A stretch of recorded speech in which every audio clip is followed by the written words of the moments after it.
So I get a lot of questions from business owners about how can I write off premiums and do these kind of things through my business. A lot of times you can't if it's just for you, but if you have a key employee, there's a way to go about doing this. And Jason Herring, our IUL expert, had a situation where he set up a really good strategy to do an executive bonus plan recently with a client. In this example, he's going to go over the details of what he was able to accomplish, how the employer can pay as a bonus the premiums, and write off those premiums and the details with that. So we're going to jump in with Jason, then I'll be back. Take it away, Jason. I appreciate that, Steve. Hello, everyone.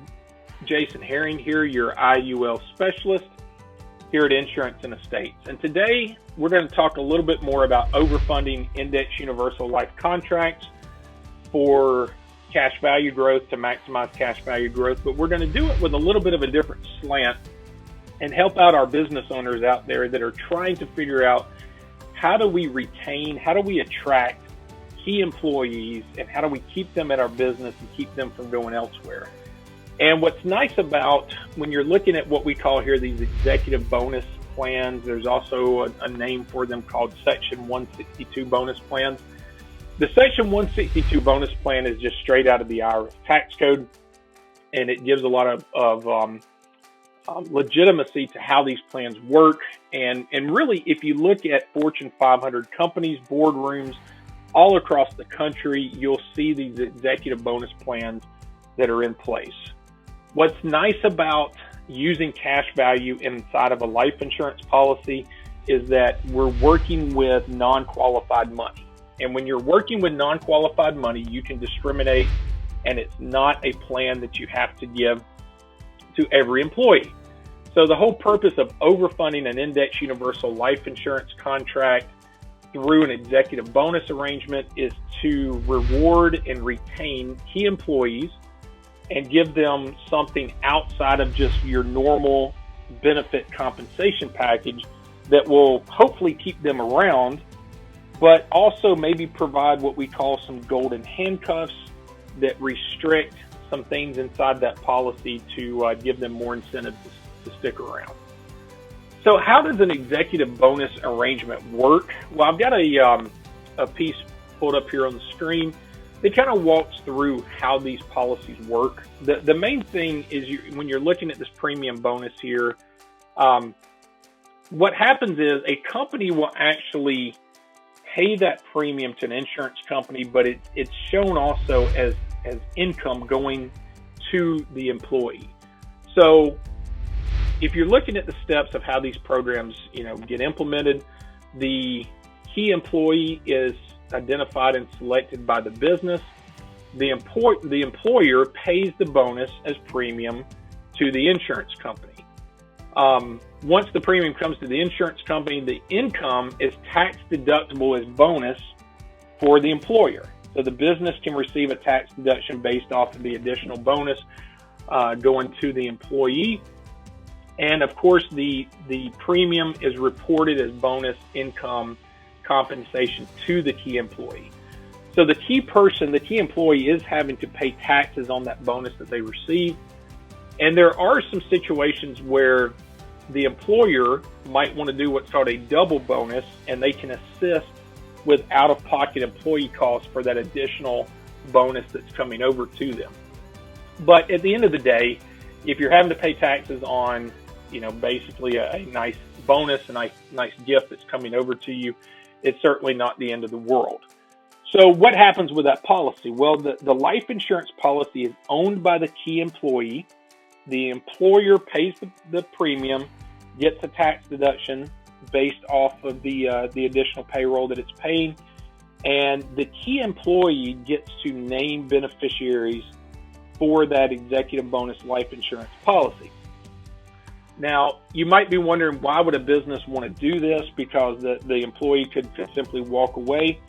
And there's a couple of things there. If the employee walks away, obviously the business no longer has to pay that premium, and the employee is going to have to come up with that premium on their own, or maybe talk their new employer into paying that premium.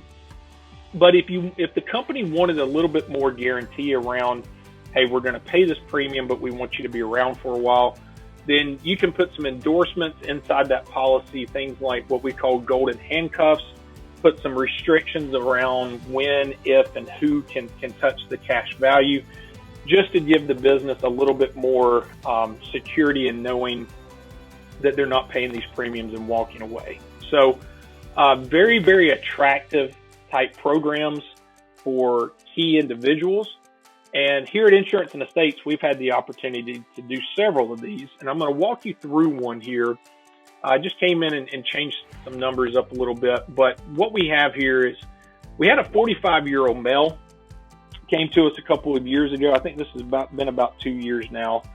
But the company wanted to keep this person around. He was very important to the company. He was in charge of one of the largest customers, had a lot of revenue coming in.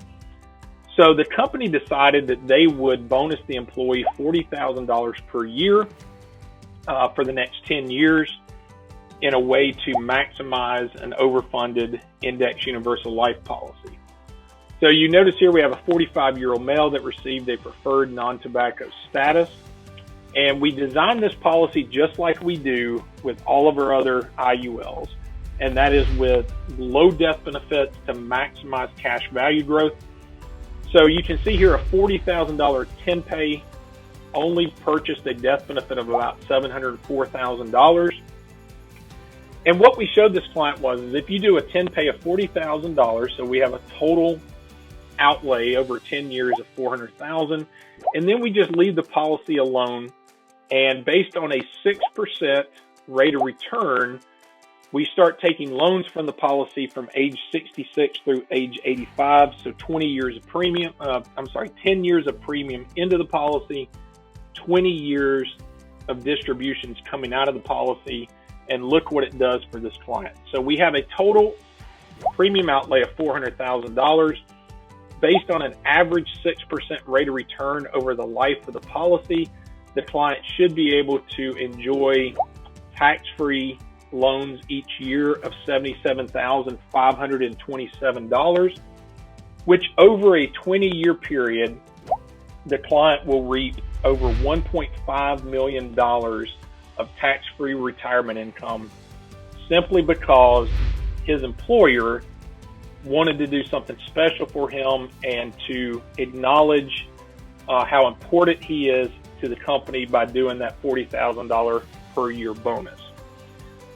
So guys, you can see there are a lot of different strategies we can implement with Index Universal Life. But this is one, like I said, that is included in so many of the Fortune 500 companies out there in the boardrooms looking for ways to take key people and discriminate, take key people and be able to provide them with benefits that are outside of their normal business plan. And with that, Steve, I will turn it back over to you. Thanks, Jason. So Section 162 Executive Bonus Plan, pretty cool. Key person in their 40s and the employer was able to put $40,000 a year in, deduct that as a bonus. The employee had to claim it as income, of course, but it's an additional bonus, so it was a win-win. And you can even put the golden handcuffs on. Jason mentioned that, so you're not worrying as an employer about that person running off after you pay the premiums. Pretty exciting. Lots of exciting options for business owners with this. If this looks good or interesting, you can look at your own numbers by scheduling with Jason. There's going to be a calendar link wherever you're watching. Also, if you have questions about this, you like this, leave comments. We welcome your comments and we will respond with that. I'll see you in the next one.